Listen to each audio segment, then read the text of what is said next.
Buenas tardes a toda la comunidad de BUPEC y les doy la más cordial de las bienvenidas al 13º Diplomado de Urgencias, cuyo coordinador es el doctor Alfredo Memije Neri.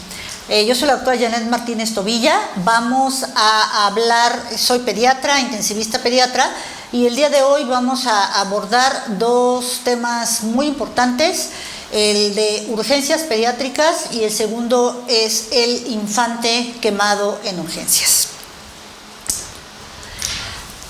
Respecto al primer tema de urgencias pediátricas, como es sabido, la valoración de un niño en ocasiones por estrés, porque son pacientes muy complicados, porque habitualmente en la carrera de medicina o en la facultad de medicina no nos encontramos enfocados mucho hacia la asistencia del niño en el servicio de urgencias.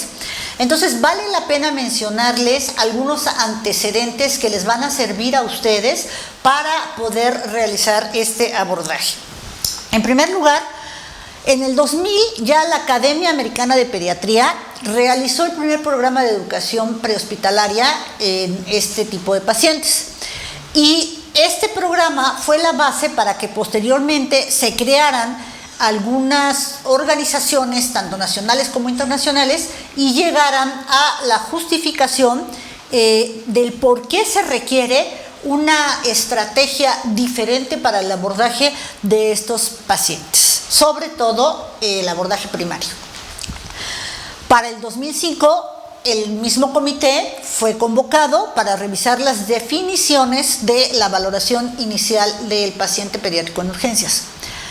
El consenso llegó finalmente a la construcción de un algoritmo para realizar este tipo de evaluaciones y lo denominaron el famosísimo TEP, es decir, que toda evaluación de un paciente en el servicio de urgencias que vaya de los 0 días a los 17 años, 11 meses, 29 días, como marca la norma oficial mexicana, que es el rango de la edad en pediatría, debe realizarse inicialmente con el triángulo de evaluación pediátrica. ¿Y cuál es la justificación para utilizarlo? Hay que unificar toda la tecnología para que se pueda seguir una secuencia en la aproximación de estos pacientes en una situación urgente. Esta secuencia siempre debe ser ordenada, sistematizada y aplicada en cualquier ámbito de actuación y por cualquier profesional sanitario que vea pacientes pediátricos. No necesitas ser pediatra para poder realizarlo de manera adecuada. Se inicia con la valoración de la escena y adoptando las medidas de seguridad, ya saben, uso de guantes, gorro, cubrebocas, lentes, gogles, etcétera, y salvaguardando la seguridad del personal sanitario. Posteriormente realizamos el triángulo de evaluación pediátrica, nos vamos al ABCDE y a la evaluación secundaria y terciaria. ¿Cuáles son los objetivos? Bueno, primero, conocer los conceptos básicos que tenga que aplicarse para evaluar un niño grave y saber actuar en las situaciones de estos pacientes que están críticamente enfermos. Segundo, conocer las acciones específicas en las emergencias vitales más comunes en pediatría. Y tercero, saber aplicar las técnicas y procedimientos de emergencias en este grupo de pacientes. La secuencia de elaboración pediátrica en el servicio de urgencias me permite establecer un manejo priorizado a las diferentes entidades que yo vaya encontrando. Me permite asegurar una reanimación organizada y a que no pasemos por alto alguna de las alteraciones fisiológicas que se puedan presentar en estos pacientes o bien algunas lesiones importantes. Esta valoración tiene como objetivo identificar aspectos fisiológicos y anatómicos anormales, determinar su gravedad y determinar las necesidades del tratamiento urgente.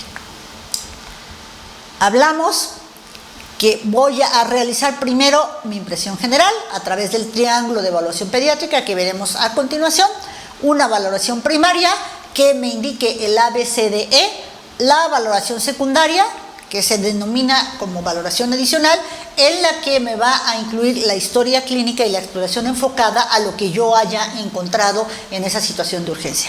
La valoración terciaria o diagnóstica, y por último, la revaloración para decidir en dónde va a estar ese paciente.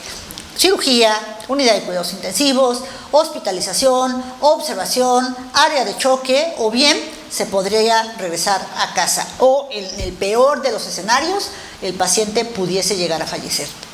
¿En cuánto tiempo se lleva a cabo esta evaluación?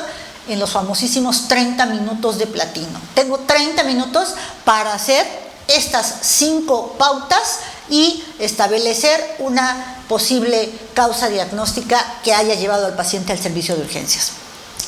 El objetivo del triángulo de evaluación pediátrica es realizar una evaluación rápida utilizando solo pistas visuales y auditivas. No necesito absolutamente ninguna otra herramienta para poder realizar esta evaluación. En 30 a 60 segundos es el tiempo necesario que yo voy a ocupar para establecer este triángulo. No requiere ningún equipo especializado y permite al personal de la salud en pocos segundos establecer la gravedad de la condición que tenga el paciente, determinar la urgencia de las intervenciones que vaya a requerir, reconocer su fisiopatología hasta en el 90% de los casos y realizar un tratamiento adecuado. No es una herramienta diagnóstica, esto es muy importante. ¿Cuál es el objetivo de la valoración inicial? Identificar las anormalidades anatómicas y fisiológicas con el fin de poder valorar la gravedad del paciente y determinar la prontitud e intensidad del tratamiento inicial. Y en segundo lugar, ¿qué voy a hacer como tratamiento específico durante esta valoración inicial? Vamos a dirigir todas nuestras acciones a regular o a llevar nuevamente a la homeostasis corporal del paciente para prevenir una evolución a una posible insuficiencia cardiorrespiratoria, estado de choque o insuficiencia cardiopulmonar. Y no es el momento de hacer un diagnóstico específico. ¿Qué lleva el triángulo de evaluación pediátrica? Lleva evaluación de la apariencia, en el que tiene que verse el tono, la actividad, si el paciente está consolable, la mirada y el llanto. La respiración, si hay ruidos respiratorios anormales, posición anormal, retracciones, aleteo nasal o movimientos de cabeceo. Y circulación, en el que tendré que ver cómo está la piel, si está pálida, si está moteada o si está cianótica. La alteración de 3 lados del triángulo es un nivel 1. ¿Y a qué se refiere esto? A que requiere el paciente atención inmediata porque su vida está en peligro. La alteración de 2 lados es un nivel 3. Puedo esperar más o menos 15 minutos para establecer un tratamiento. Y la alteración de un lado será un nivel 3. Esperaré entre 30 minutos a 45 para poder evaluar a este paciente.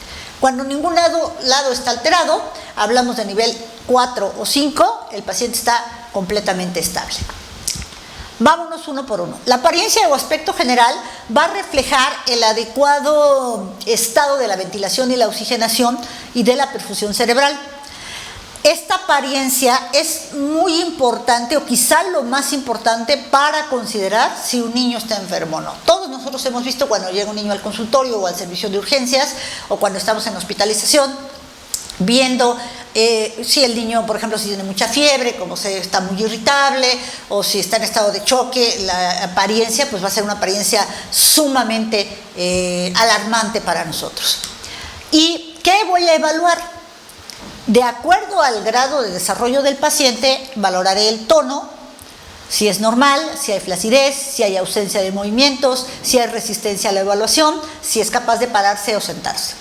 Interacción, el grado de alerta, si alcanza un objeto cuando está buscándolo para jugar, y de qué largo reacciona más hacia los estímulos.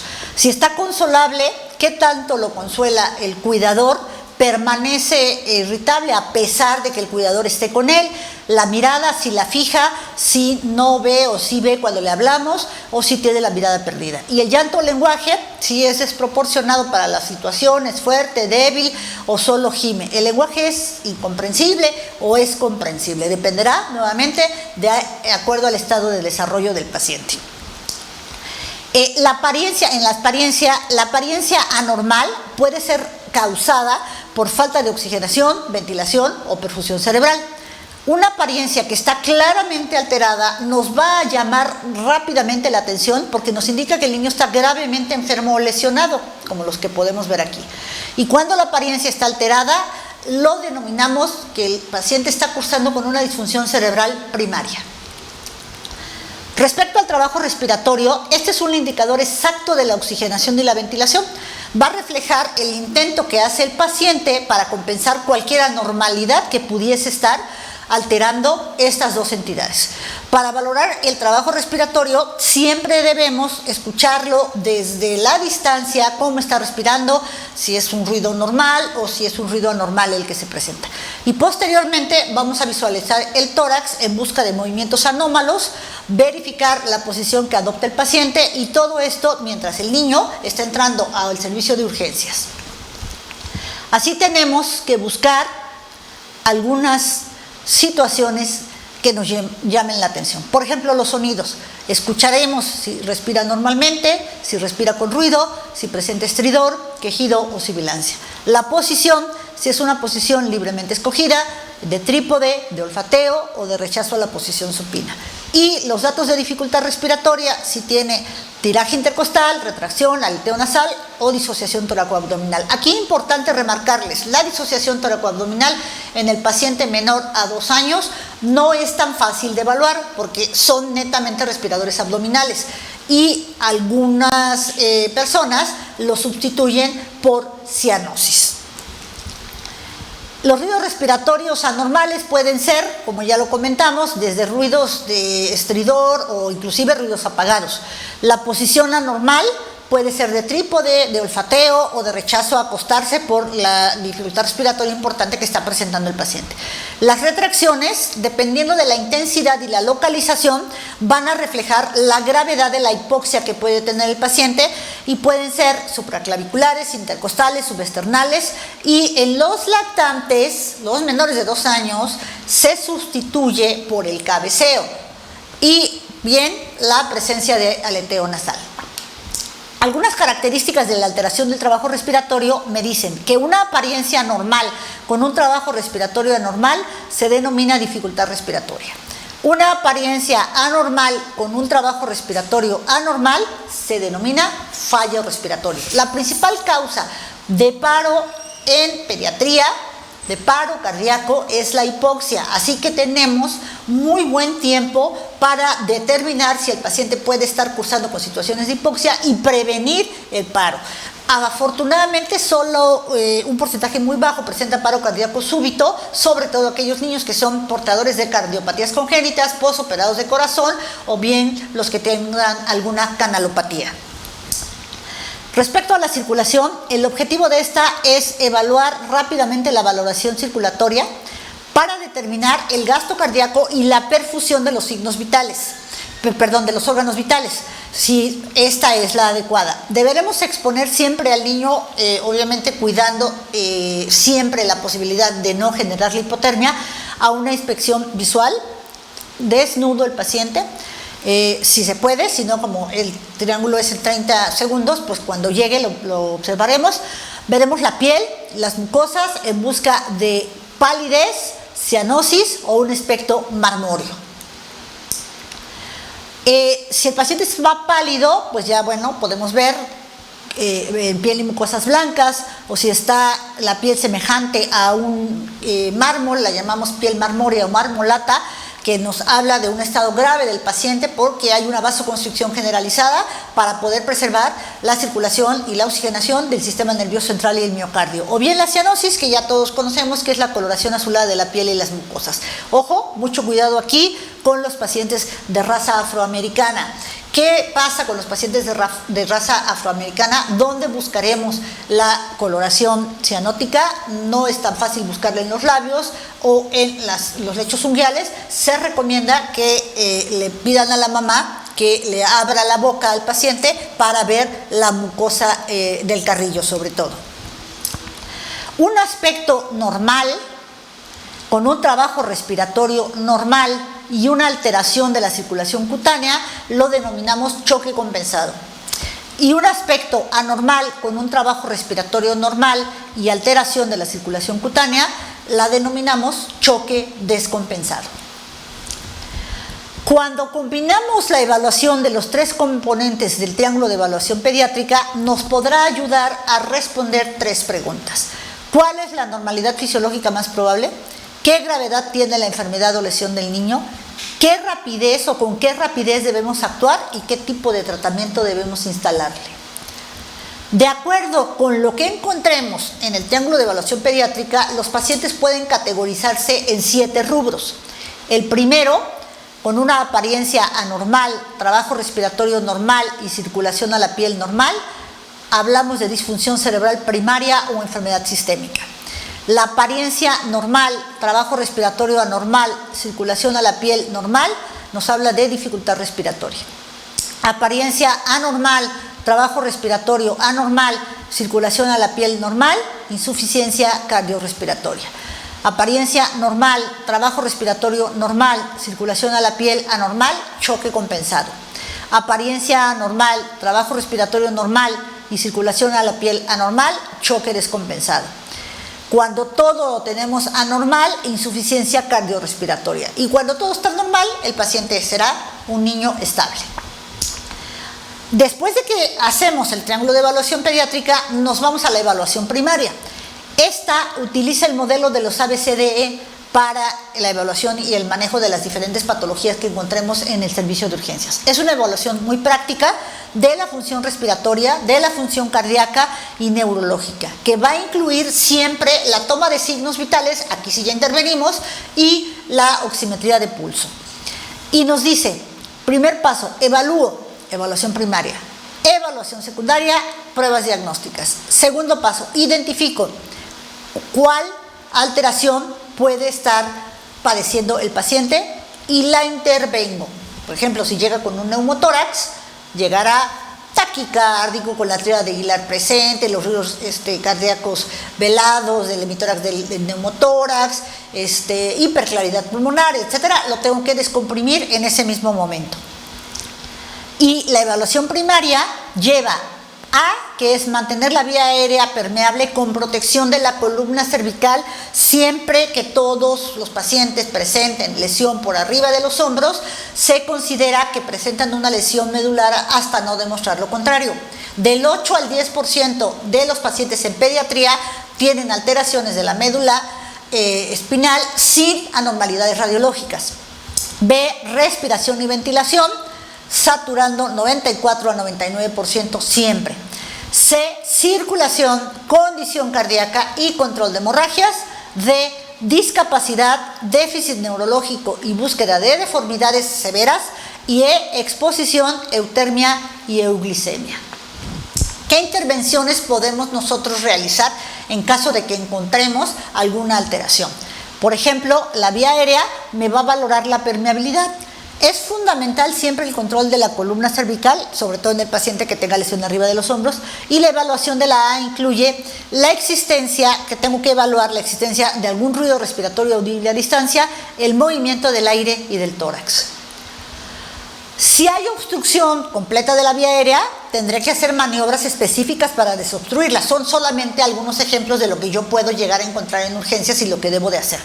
Si hay una obstrucción parcial por secreciones o sangre o postural, debo aspirar con una sonda y recolocar la vía aérea, posicionarla nuevamente. A veces con la posición del olfateo es solo lo único indispensable para regresar a una buena ventilación y una vía aérea permeable, o bien a la colocación de una cánula orofaringea siempre y cuando el paciente esté inconsciente. Y si no responde, valorar la intubación endotraqueal. Acuérdense que en pediatría tenemos indicaciones para intubar a un paciente, pulmonares y extrapulmonares. Posterior a la evaluación de la vía aérea, vengo, si está permeable y mantenible. Si no hay nada que ponga en peligro la vida y no lo tuve que resolver, me voy a la ventilación. Podemos encontrar 3 tipos de alteración en el paciente en pediatría. Taquipnea suele ser casi siempre el primer signo de dificultad respiratoria, sobre todo en los lactantes, aunque puede también presentarse como una respuesta normal o fisiológica al esfuerzo. Hay que identificarla muy bien. Bradipnea Es una respiración, como ustedes ya la pueden ver en la diapositiva, lenta e irregular, y generalmente la causa más frecuente de la presentación de la bradipnea es la fatiga muscular que ha tenido el niño ya después de un periodo largo de dificultad respiratoria. También se puede presentar con lesiones del sistema nervioso central, cuando el paciente está hipotérmico, cuando el niño está intoxicado, cuando tiene alguna medicación que afecte la estimulación del sistema nervioso al centro respiratorio. O bien, periodos de apnea, que por definición es el cese de la respiración durante 20 segundos o menos, siempre y cuando vaya acompañada de bradicardia, cianosis o palidez. Y podemos buscar algunos signos de trabajo respiratorio. Aleteo nasal es más frecuente en los lactantes y en los niños pequeños. Las retracciones o el tiraje intercostal dependerá también del grupo de edad, pero generalmente se van a mantenerse localizadas desde la parte superior hasta la parte inferior, y me hablará de la gravedad de la patología respiratoria o de la patología con la que pueda estar cursando el paciente. Y la disociación tóraco-abdominal es una retracción del tórax y la expansión del abdomen. Vuelvo a repetirles, en los lactantes es muy difícil evaluarla. ¿Qué debo de hacer? ¿Qué actuaciones específicas debo de tener en cuenta? Si hay un neumotórax, atención, realizar una punción torácica en el segundo espacio intercostal, si es que esa fuese la causa de la alteración de la respiración.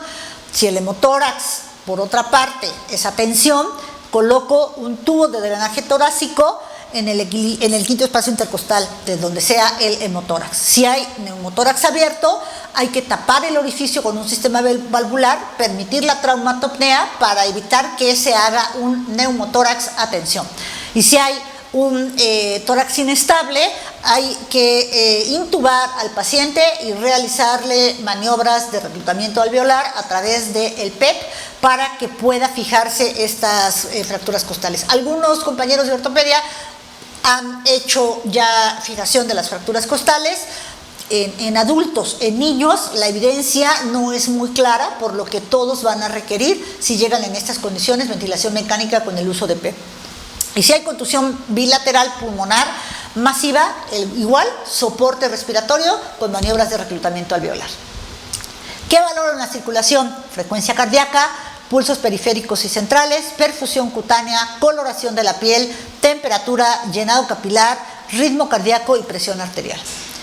¿Y qué actuaciones específicas si tengo alguna alteración de estas? Por ejemplo, aquí pongo, si el niño tiene una hemorragia externa, pues habrá que cohibirla mediante compresión. Pero si se trata de un paciente politraumatizado con una hemorragia interna, con un estado de choque persistente, hemorrágico, hipovolémico, pues ya la intervención tendrá que ser mayor. Por eso lo importante, evalúo, identifico e intervengo. Neurológicamente voy a valorar el déficit que el paciente presente a través de la escala pediátrica denominada ABDN, que me dice A, alerta, B, respuesta a la voz, D, respuesta al dolor, y N, no hay respuesta. Valoro las pupilas con su tamaño, su simetría y la respuesta a la luz. Y la escala de Glasgow o la escala de Glasgow pediátrica de acuerdo a las guías ATT. Todos conocemos la escala de coma de Glasgow normal: apertura ocular, respuesta motora y respuesta verbal. Para la apertura ocular 4 puntos máximo, 1 mínimo. Para la verbal 5 máximo, 1 mínimo. Para la motora 6 máximo, 1 mínimo. Pero ¿qué hay respecto al paciente en pediatría? Al paciente en pediatría se ocupa la escala de Glasgow modificada por ATT. Esto lo sacó el Colegio Americano de Cirujanos Ortopédicos en Estados Unidos, en donde vio que las poblaciones especiales, como los ancianos, las embarazadas y los niños, no podían evaluarse igual que el resto de pacientes con esta escala. Entonces tenemos de 0 a 6 meses, su Glasgow máximo es 9 de 9, porque no solo se modifica la respuesta verbal, se modifica también la respuesta motora, y el niño solo puede alcanzar una mejor calificación de 3 porque solo es capaz de tener flexión. De 6 a 12 meses, el Glasgow será máximo 11 de 11. El niño es capaz de hacer ruidos de acuerdo a su edad, su calificación mayor será 3 y localiza el dolor, pero no obedece órdenes. La calificación mayor es de 4. El 12 meses a 2 años, el Glasgow máximo es de 12, porque dice palabras reconocibles y tiene una calificación máxima de 4 para la respuesta verbal y una localización máxima de 4 para la motora. Localiza el dolor, pero aún no obedece órdenes. De los 2 a los 5 años, el Glasgow máximo es 13 de 13, dice palabras reconocibles, es máximo a su calificación de 4 y localiza el dolor, pero no, y obedece órdenes, son ya 5. ¿Qué pasa con el niño mayor a 5 años? Ya podrá perfectamente evaluarse como si fuera un adulto, con la escala máxima de 15 de 15. Y si encuentro alguna alteración en esta situación, pues tendré que actuar específicamente. Por ejemplo, si el Glasgow se me está deteriorando más de un punto de la basal con la que llegó para su edad, pues tendré que en la primera hora asegurar la vía aérea, si está inconsciente también, o bien utilizar medidas de protección en caso de que el niño tenga traumatismo craneoencefálico severo o moderado, como cuál, soluciones hipertónicas, posición de la cama, manejo de analgesia, manejo de sedación, etc.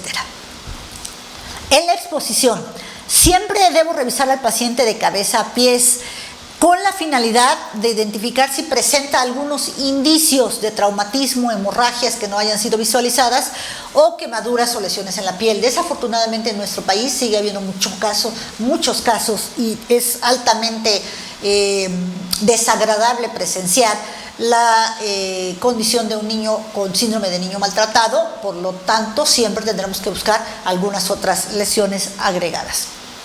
Hay que desvestirlos en forma completa, tomar la temperatura, recordando que en los primeros 5 años la respuesta metabólica al estrés es similar en los adultos y en los niños en las primeras 72 horas. Posteriormente, el paciente ya puede llegar a presentar hipoglicemia porque disminuye la reserva de glucógeno y la capacidad de la producción de glucosa. Hay que controlar la hipotermia de manera adecuada. Tienen una gran superficie corporal en un cuerpo muy pequeño, por eso es prioritario el control de la temperatura y el control de la glucosa, como les comentaba. Nos vamos a la evaluación secundaria. Puede haber dos escalas en las que yo haga una valoración secundaria. Cuando ya hice los primeros componentes del triángulo de evaluación primaria y pediátrica la evaluación primaria, puedo identificar algunas situaciones clínicas que ponen en peligro la vida del paciente. Tomo acciones y ya hago los procedimientos dirigidos a corregir esos problemas que pueden ser potencialmente mortales. ¿Qué signos voy a buscar? ¿O qué mnemotecnia voy a utilizar? La sample, que me habla de qué síntomas lo llevaron a esta condición, si es alérgico, si toma medicamentos previos, incluyendo los medicamentos herbales, qué pasado médico tiene el paciente, a qué hora fue su última comida y los eventos previos a la emergencia.